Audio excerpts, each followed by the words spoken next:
Et je l'ai vu passer, je sais que t'es pas d'accord avec moi en ce moment. Je l'ai regardé passer. Bien sûr, ça me va. Et tu m'as regardé. D'accord, tu as fini de répondre? Oui, j'ai vraiment fini. Le procès pour le meurtre de Tupac Shakur est entré dans son sixième jour. Et une fois de plus, Dwayne Keefe D. Davis n'a pas pu rester silencieux. Il a crié des réponses depuis le banc de la défense, a secoué la tête devant les témoins et a même levé la main pour demander une pause alors que le jury n'en avait pas besoin. Mais il y a eu encore plus de tension lorsque le moment est venu d'entendre un témoin qui avait enregistré les propres paroles de Davis à son insu. Dis-moi de qui tu as obtenu l'autorisation. J'avais pas besoin d'autorisation, tu comprends? Y a pas besoin d'autorisation pour ça. Tu n'as pas Ajourner besoin de va passer être en un vie. contrat avec la personne. T'as pas de contrat. On the Case, présenté par Law and Crime. Je suis Chris Stewart. Nous en sommes maintenant à la deuxième semaine du procès pour le meurtre de Tupac Shakur. Et encore une fois, l'accusé, Dwayne Keefe D. Davis, a fait sentir sa présence dans la salle d'audience d'une manière que l'on ne voit pas habituellement, non seulement en tant qu'accusé, mais aussi comme quelqu'un qui semble déterminé à mener les débats, comme il aurait régné dans la rue. Il y a eu un moment particulièrement explosif, juste avant que le tribunal ne lève l'audience pour le week-end. Et aujourd'hui, Davis a recommencé. Plus tôt dans la journée, Michael Dorsey était de retour à la barre. Michael Dorsey est un réalisateur de documentaires qui a produit Murder Rap en 2015 avec Greg Kading et a ensuite travaillé comme consultant sur Death Row Chronicles. Lors des interviews pour Death Row Chronicles, Michael Dorsey a enregistré de l'audio sur son téléphone, capturant des moments qui n'étaient pas sur les bandes officielles de BET. Et ces enregistrements sont finalement devenus des preuves dans cette affaire. Donc aujourd'hui, le tribunal a commencé par des débats hors de la présence du jury pour savoir si certaines parties de l'enregistrement devaient être admises. Avant que Dorsey ne retourne à la barre, l'avocat de la défense a exposé son argument. Il essayait de décrire le rôle de Dorsey, disant qu'il écoutait pour s'assurer que Davis ne mentait pas. Mais cet avocat ne semblait apparemment pas se souvenir du nom de l'intervieweur qui était dans la pièce avec Davis. Et c'est à ce moment-là que Davis, depuis la table de la défense, l'a crié et cela a été capté par les micros. Écoutez. Le problème avec ce que nous faisons maintenant est le suivant. Monsieur Dorsey monte à la barre et témoigne en disant « Écoutez, mon travail, d'après ce que j'ai compris, était d'écouter l'entretien qui se déroulait entre Monsieur Davis et l'intervieweur, dont je ne me souviens plus du nom exact. Et il est censé être là pour s'assurer que Monsieur Davis ne ment pas ou ne dit rien qui soit différent de ce qu'il comprend être la bonne version de la session de 2008, c'est-à-dire l'enregistrement. » Donc, c'était Davis qui semblait essayer d'aider son propre avocat, mais il y a eu un autre moment.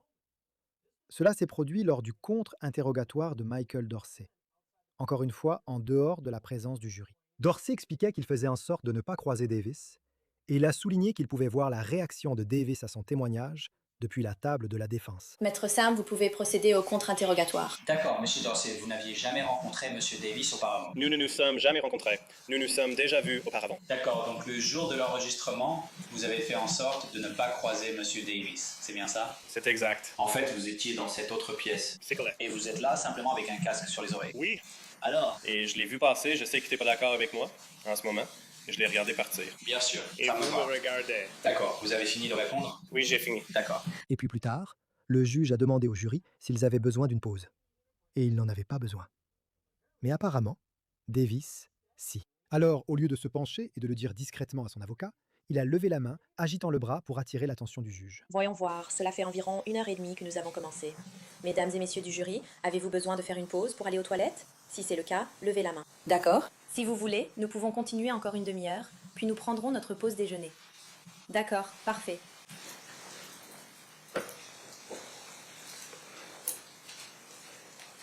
Avez-vous besoin d'aller aux toilettes? Très bien, nous allons devoir faire une pause maintenant. Nous allons donc suspendre l'audience. Pendant la pause, il vous est interdit de parler entre vous ou avec qui que ce soit au sujet du procès, ou de lire, regarder ou écouter tout enregistrement ou commentaire sur le procès de toute personne liée à cette affaire par n'importe quel moyen d'information, y compris, sans limitation, les journaux, la télévision, Internet, la radio, ou de formuler ou exprimer une opinion sur tout sujet lié au procès jusqu'à ce qu'il vous soit soumis. Veuillez vous lever pour le jury. On se retrouve ici vers 11h40.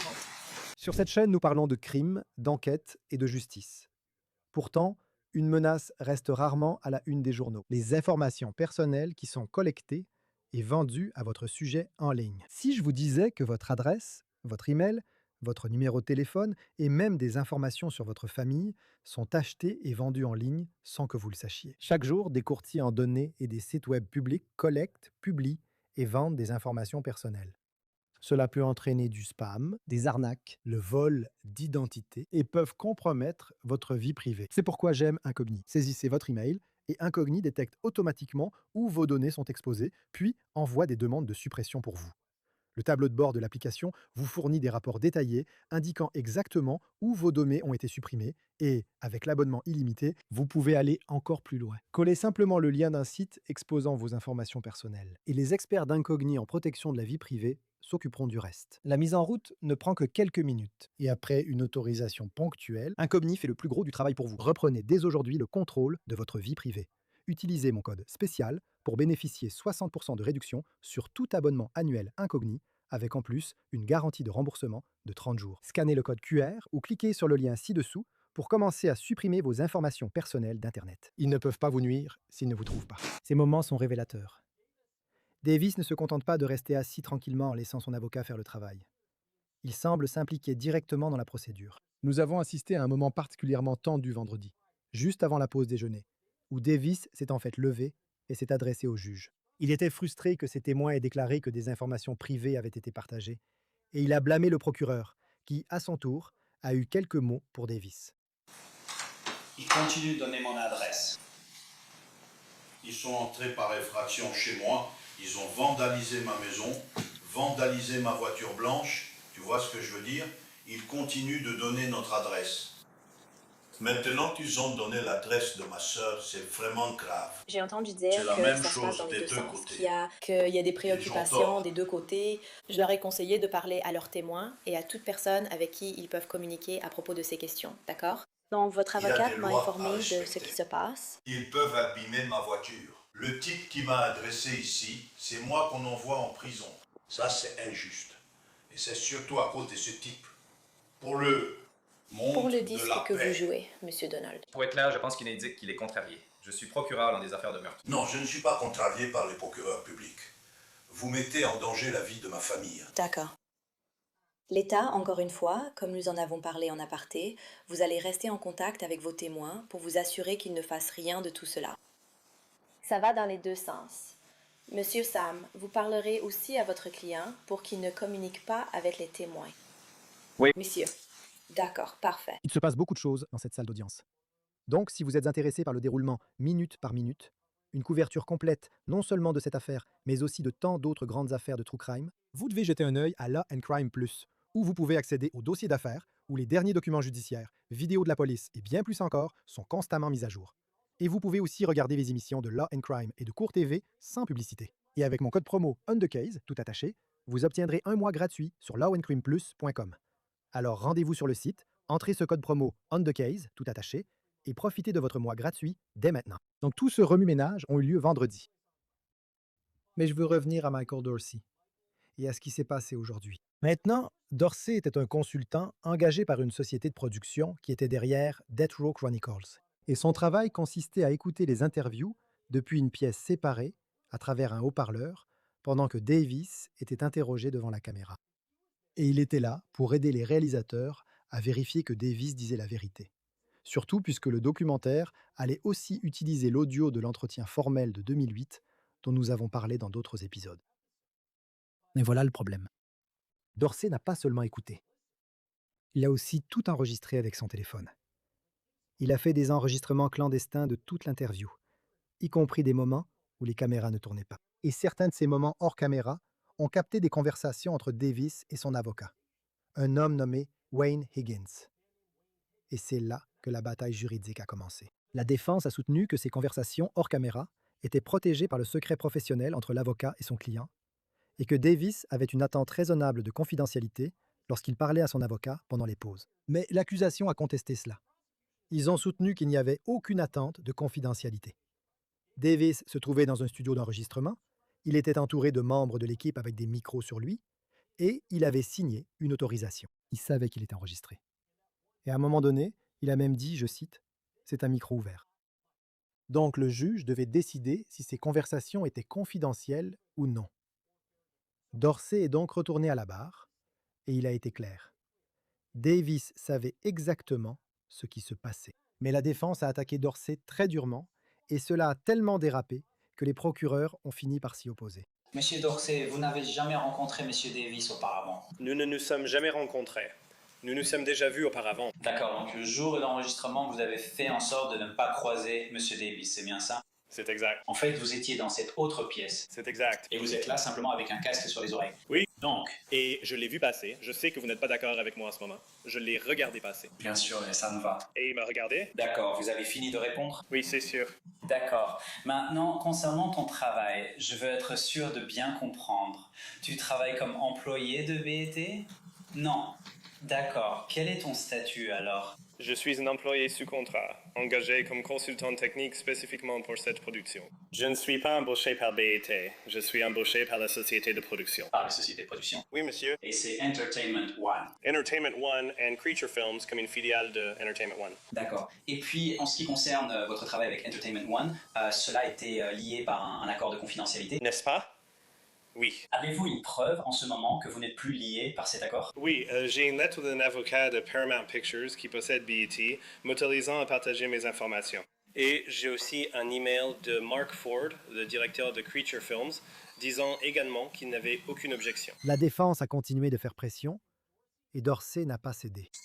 Donc, dans votre travail avec Entertainment One, ce que vous faites essentiellement, c'est que vous posez votre téléphone ou n'importe quel appareil d'enregistrement à côté du moniteur sur lequel vous écoutez votre conversation. C'est exact. Vous ne pouvez pas nous dire qui se trouve où sur votre enregistrement, c'est bien ça? C'est exact. Vous entendez juste des bruits. C'est ça, c'est exact. Maintenant, en ce qui concerne l'enregistrement lui-même, les personnes assises là portent-elles des micros sur leur revers pendant qu'elles sont interviewées par cette personne?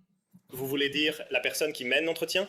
Est-ce qu'il porte un micro? Est-ce qu'il porte un micro et est-ce que la personne qui l'interviewe porte aussi un micro? Je ne sais pas. Si Mario Diaz, par exemple, mène l'entretien, je ne sais pas s'il portait un micro-cravate, mais il y aurait au moins 2 micros dans la pièce. Il y aurait un micro-cravate sur Keefe, et puis il y aurait un micro-canon au-dessus de lui qui capterait un peu tout le reste dans la pièce. D'accord. Donc, en ce qui concerne ce que vous enregistrez, vous ne savez pas, par exemple, si les caméras sont allumées ou éteintes, parce qu'en fait, vous écoutez simplement le son. C'est exact. Et concernant l'entretien, vous comprenez que Wayne Davis était dans la pièce également. Oui, il était là pendant tout le premier entretien, puis il avait environ 10 minutes de retard pour le second. Deuxième entretien. Maintenant, avant que nous écoutions ceci, y a-t-il des moments où M. Davis parle fort pendant ce que vous considéreriez comme une conversation privée? Fort. Il utilise simplement une voix normale, c'est ce que je dirais. D'accord. E.T. Disons qu'il y avait cette remarque, disant que le micro était ouvert, on peut dire que c'était un rappel à la personne à qui il parlait que « et cela devrait rester privé ». C'est exact. D'accord, donc il y a eu des moments où il y avait une compréhension ou au moins une idée de ce qu'ils allaient faire. Comment sont Il y les a eu une schémas fois, constants? c'était la seule fois. Maintenant, après avoir enregistré ce que vous avez fait dans cette affaire, c'est-à-dire dans son intégralité, Correct. vous n'avez jamais eu sa permission d'enregistrer tout cela, n'est-ce pas? Je n'avais pas besoin de sa permission. Pourquoi? Parce qu'il est là pour être enregistré. Il a des micros sur lui. Il a des lumières et une caméra braquée sur lui. Il est dans un studio de production. J'ai été officiellement embauché comme membre de l'équipe. J'ai le droit de faire ce que je veux. Non, c'est la deuxième. Ici, pour que tu sois sûr que je sois clair, tu fais partie de l'équipe, mais tu ne détiens pas les droits de la production elle-même. C'est n'est-ce exact. pas? Détenir les droits concernant, par exemple, les angles de caméra ou tout ce qui s'y Je ne rapporte. voulais pas mettre ça sur Scoot. YouTube et en tirer profit. D'accord, revenons encore en arrière. Je veux être sûr d'être clair. As-tu pris cet enregistrement audio que tu as fait et l'as-tu donné à Entertainment One ou à l'une de ses filiales dans cette affaire? Non, D'accord, donc tu as essentiellement pris quelque chose que tu n'avais pas le droit de prendre. c'est pas vrai. D'accord, bon, reprenons depuis le début. Dis-moi de qui tu as obtenu la permission. J'avais pas besoin de permission, tu comprends? Il n'y a pas besoin de permission pour ça. Je suis là pour le faire. J'ai fait l'enregistrement parce qu'il s'est présenté au premier entretien sans être prêt à le passer. Donc je savais que ça va être réparti sur 2 jours, alors j'ai dit je vais enregistrer ça pour qu'on puisse poser les bonnes questions de suivi quand on reviendra. C'est la seule raison pour laquelle j'ai fait cet enregistrement. Mais tu n'es pas la personne sous contrat, tu n'as pas de contrat. Je m'excuse, nous nous éloignons beaucoup des questions sur lesquelles le tribunal doit statuer et cela ressemble à un contre-interrogatoire devant un jury. Eh bien, je vais y revenir. Je dis juste qu'à l'heure actuelle, monsieur le juge, nous avons un problème parce que, merci, et juste pour être sûr d'avoir bien compris, vous prenez cet enregistrement et c'est cet enregistrement que vous publiez maintenant ici pour votre sœur, n'est-ce pas? Publier, non. Faire écouter au jury, oui. Publier suggère que c'est public. Je ne rends pas cela public. Oui, monsieur. Je n'ai plus de questions. Après avoir entendu les deux parties, La juge a pris sa décision. En général, le secret professionnel entre l'avocat et le client, selon l'article 49.095, est rompu lorsque vous parlez devant un tiers qui n'a aucun lien avec l'équipe juridique. Ici, il semble que Mario Dorsey et d'autres personnes étaient potentiellement présentes lors de la conversation. De plus, le cadre même de l'entretien ne permet pas de croire que la conversation serait confidentielle ou privée. Il s'agit d'un studio d'enregistrement. Le but est d'être enregistré. Une autorisation est signée pour que la personne puisse être enregistrée. Toute la pièce est équipée de micros. De plus, il y a les personnes qui participent à l'entretien portent aussi des micros. En général, ce n'est pas une situation qui se prête à des conversations privées. Je pense qu'en me basant sur les témoignages, il ne s'agit pas de conversations couvertes par le secret professionnel. Essentiellement, la juge a écarté le secret professionnel entre l'avocat et le client, ce qui signifie que les conversations hors caméra pouvaient être utilisées. Maintenant que les questions juridiques étaient résolues, le jury était prêt à écouter les enregistrements. Mais ces enregistrements des entretiens de 2017 ne peuvent pas être diffusés ici en raison de restrictions liées aux droits d'auteur. Voici donc quelques-uns des moments clés de l'entretien du 28 juillet que le jury a entendu. À un moment donné, Davis a semblé aborder le sujet de Sean Diddy Combs lors de l'entretien, à l'époque. Il était alors connu sous le nom de Puffy. Son nom a changé plusieurs fois depuis, n'est-ce pas? Et sa prétendue peur de Suge Knight, qui était le patron de Death Row Records. Vous vous souvenez de cette rivalité rap entre la côte Est et la côte Ouest dans les années 1990? Maintenant, on peut entendre Davis dans l'enregistrement dire, je cite, « Puffy avait peur de Suge. Il avait vraiment peur de ce type. Ce n'était pas un jeu. Il venait de sortir de l'université, vous savez. » Il a également parlé de l'offre que Combs aurait faite pour payer Davis afin de tuer Tupac et Suge. Et on peut l'entendre dans cet enregistrement dire, je cite, « Il voulait se débarrasser de ces types, ces problèmes, le PDG, le grand gars. Ouais. » Lorsque l'intervieweur a insisté, demandant si Davis et son équipe étaient d'accord pour aider Combs, Davis a répliqué en disant, je cite, « Non, on l'a croisé à la House of Blues. » L'intervieweur a alors demandé directement à Davis, « Est-ce que Puffy l'a jamais payé? » Et voici ce qu'il a répondu. « Non, parce que c'était chaud. Tu sais, tu ne peux pas te lancer comme ça. Faut être plus malin dans ce milieu. Tu vois ce que je veux dire?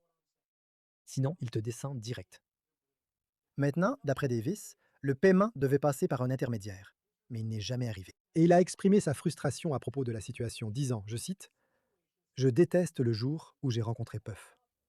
Il a détruit ma vie. Il est super riche. Bleeper ne m'a même pas envoyé un seul caleçon Sean John. Maintenant, quand l'intervieweur lui a demandé s'il était contrarié de ne pas avoir été payé, Davis a de nouveau réagi, disant, je cite, « Je suis un caïd. Je gagnais plus d'argent que Puff. J'avais tout l'argent, toutes les femmes. Je n'avais pas besoin de cet argent. » Plus tard dans l'interview, Diaz a demandé à Davis à propos de son neveu, un homme nommé Orlando Baby Lane Anderson. Davis s'est confié sur l'affection qu'Orlando suscitait. Citation. Orlando était très respecté, bon élève à l'école, tout le monde l'aimait. Il aimait aussi Tupac. Et lorsqu'on lui a demandé pourquoi Anderson n'avait jamais été inculpé pour quoi que ce soit en lien avec la fusillade de Tupac Shakur, Davis a répondu, je cite, « Il ne s'est pas vanté. C'est contre le code, mec. » Davis a aussi parlé de sa relation avec Suge Knight, comment ils se connaissaient depuis qu'ils étaient enfants. Et quand on lui a demandé si Suge dirigeait Death Row Records comme un gang, Davis n'a pas hésité. Je cite, « Ouais, il a embauché que des membres de gang. Je suppose que l'argent lui a donné le pouvoir. Tu sais, l'argent, c'est le pouvoir. » Plus tard dans l'interview, on a demandé à Davis s'il s'était déjà senti mal à propos de ce qui était arrivé à Tupac. Et il a dit, je cite, « J'aurais aimé que ça n'arrive jamais. Ça a complètement changé ma putain de vie. J'ai perdu mon fournisseur. Le garçon colombien est parti, il est retourné à Bogota. Il ne voulait pas être mêlé à RBS. Et plus tard, il a dit, je cite, « Tupac aurait dû rester à sa place. Tu n'es pas un gangster. T'es un putain de rappeur. Je t'ai déjà dit, reste à ta putain de place, mec. Tu ne fais pas ce qu'on fait. » Maintenant, avant de partir, quelques moments forts de vendredi que nous n'avons pas eu l'occasion de vous montrer, car aujourd'hui était consacré à la bataille juridique autour de ces enregistrements. Mais le témoignage de vendredi a offert au jury quelque chose de complètement différent. Des témoignages oculaires et des preuves documentaires qui ont mis les propres mots de Davis au premier plan. L'accusation a appelé Leonard Jefferson. C'est l'homme qui a pris la dernière photo connue de Tupac Shakur vivant, quelques minutes seulement avant la fusillade à Las Vegas. Jefferson a témoigné qu'il était venu à Vegas pour le combat de Mike Tyson, mais qu'il a fini par vendre ses billets pour 2500 $ chacun. Et il s'est contenté d'observer les gens au MGM à la place. Alors qu'il était dans le hall, il a reconnu Tupac et son entourage. Il avait déjà rencontré Tupac à Los Angeles, car Jefferson vendait des voitures à des personnes affiliées à Death Row Records. Il avait donc été présenté à Tupac dans un studio. Plus tard dans la soirée, Jefferson raconte qu'il conduisait sur Las Vegas Boulevard dans sa suburban blanche. Il était arrêté à un feu rouge lorsqu'une voiture s'est arrêtée à côté de lui. Les roues ont attiré son attention. Puis il lève les yeux et voit Tupac Shakur. Et qui est avec lui dans la voiture? Suge Knight. J'étais arrêté à un feu et une voiture s'est approchée. Ou du moins, ce sont vraiment les roues qui ont attiré mon attention. Et puis j'ai levé les yeux et j'ai vu Tupac et Suge assis dans la voiture. Quoi? Allez-vous essayer d'interagir avec M. Shakur ou M. Suge? Avec Tupac, oui. Et qu'est-ce qui s'est passé? Pouvez-vous nous en parler? Ouais, j'ai dit, hey, quoi de neuf, Pac? Et puis il m'a regardé, il a comme dû regarder 2 fois, il a dit, quoi de neuf, mec? Et j'ai dit, hey, où vous allez? Il a dit, on va en boîte. Il a dit, suivez-nous. J'ai dit, d'accord, cool. Et puis, je sais pas. J'ai dit, mec, laisse-moi prendre une photo rapidement. Et j'avais mon appareil photo dans la console centrale. Alors je l'ai juste attrapé et j'ai pris une photo. Jefferson a dit qu'il avait un appareil photo 35 mm dans sa console centrale. Rappelez-vous, c'était dans les années 90, bien avant que les téléphones avec appareil photo n'existent. Alors quand le feu passe au vert, la voiture de Tupac démarre et il a pris cette photo. Maintenant, Jefferson finit par suivre la caravane. Il dit qu'il était à environ 3 voitures derrière. Et à un moment donné, il a tourné à droite sur Flamingo Road, puis il l'a entendu. Quand je suis au téléphone, j'appelais California Pizza Kitchen pour annuler ma commande de nourriture. Parce que tu vas rentrer dans le club, non? Tu n'as pas besoin d'une commande chez Picard. Plus maintenant. Donc pendant que j'étais au téléphone avec lui, genre 30 secondes à peu près, et puis tout à coup j'entends juste des bruits de tir. Pa, pa, pa. Et là tu vois, je regarde un peu autour de moi. Et puis moi, je vois que les voitures sont arrêtées. Et je vois que les gens devant, ils étaient dans les voitures. Ils sont sortis de la voiture et ont couru vers l'avant. Ils ont couru vers la BMW. Donc, c'est en faire des coups de feu. Oui, Et mais tu ne vois pas d'où viennent les coups de feu, n'est-ce pas? je n'ai pas vu, non. Et est-ce que tu vois qui tire? Non, je n'ai pas vu qui tirait. Tu entends juste les coups de feu. Je les entends juste, ouais. J'ai fait demi-tour. Je les rattrape, je suis derrière la Lexus, c'était une Lexus verte. Donc, je suis derrière lui, et puis on voit Suge faire un large virage à gauche pour revenir sur le strip. Et il est monté sur le trottoir, puis est redescendu. Ensuite, on a tous traversé l'intersection. Il y avait de la circulation qui arrivait, on a quand même tous réussi à passer. Et puis, on est arrivé, je crois, à Harmon, on est revenu à Harmon, et Suge fait encore un virage à gauche. Et là, il y a de la circulation croisée, il ne pouvait pas passer. Et à ce moment-là, on voit la voiture de police. Non, pardon, les policiers à vélo. Il y a un policier à vélo qui arrive et Suge fait signe de s'arrêter ici. C'est Las Vegas, c'est la rue où il tourne, donc il vient juste de s'arrêter. Et puis le policier laisse tomber son vélo et je commence à sortir, puis je suis remonté dans la voiture quand j'ai vu des policiers, peu importe. Est-ce que tu regardes au moins la BMW? Je la regarde et puis je vois Comme je l'ai dit, le policier à vélo est arrivé, puis il a laissé tomber son vélo, et ensuite j'ai vu Suge sortir de la voiture. Et maintenant, l'officier lui crie des ordres. Descends, allonge-toi. Et tu entends Suge dire, mon gars, pas qu'à pris une balle, pas qu'à pris une balle, on a besoin d'aide, pas qu'à pris une balle. Et puis les flics, j'ai un peu décroché, j'ai pas vraiment entendu ce qu'il a dit. Et puis le flic ou quoi est allé là-bas vers Suge. Suge s'est relevé et ils sont allés du côté passager de la voiture. À ce moment-là, quand ça s'est produit, un policier est arrivé en voiture. Il a couru vers moi et m'a braqué avec une arme, m'ordonnant de sortir de la voiture. Il a ouvert ma porte, m'a arraché de la voiture et m'a jeté au sol. Maintenant, je suis allongé au sol, face contre terre. Dans la direction où je regarde, je peux voir ce qui se passe avec les policiers et tout ça. Est-ce que l'agent vous a donné une explication sur la raison pour laquelle il vous traitait de cette façon? Oui, j'ai dit, hey, qu'est-ce qui se passe? Il a dit, nous avons des témoins qui disent que vous faisiez partie de leur entourage. Cette photo allait devenir célèbre. Les droits de cette photo ont été concédés pour des livres et des documentaires. Elle est utilisée dans les reportages d'actualité. Jefferson a reconnu, lors du contre-interrogatoire, qu'il a tiré profit de la vente des droits de cette image. Je veux dire, c'est une photo emblématique. Mais il a affirmé qu'il n'avait en rien mis en scène la situation. L'accusation a ensuite diffusé des extraits du documentaire, et le jury a entendu les propres mots de Davis. Ils l'ont entendu parler des 60 000 $ versés à Orlando Anderson. Ils l'ont entendu dire qu'il voulait révéler la vérité. Et ils ont entendu des extraits de l'entretien officiel de 2008 où Davis a décrit avoir obtenu l'arme de quelqu'un nommé Zip Martin en la passant à la banquette arrière, et son neveu, Orlando, a tiré les coups de feu.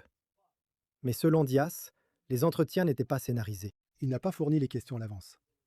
Il n'y a eu ni préparation, ni coercition de sa part. Plus tard, lorsque Davis a affirmé que le documentaire était en fait, je cite, scénarisé et juste pour la galerie, Diaz et d'autres ont fait pression pour que les images brutes soient remises à la police. Lors du contre-interrogatoire, la défense a souligné que Davis avait été payé pour sa participation et que le documentaire utilisait des dramatisations et des reconstitutions. Mais Diaz a maintenu que les propos de Davis à la caméra étaient bien les siens.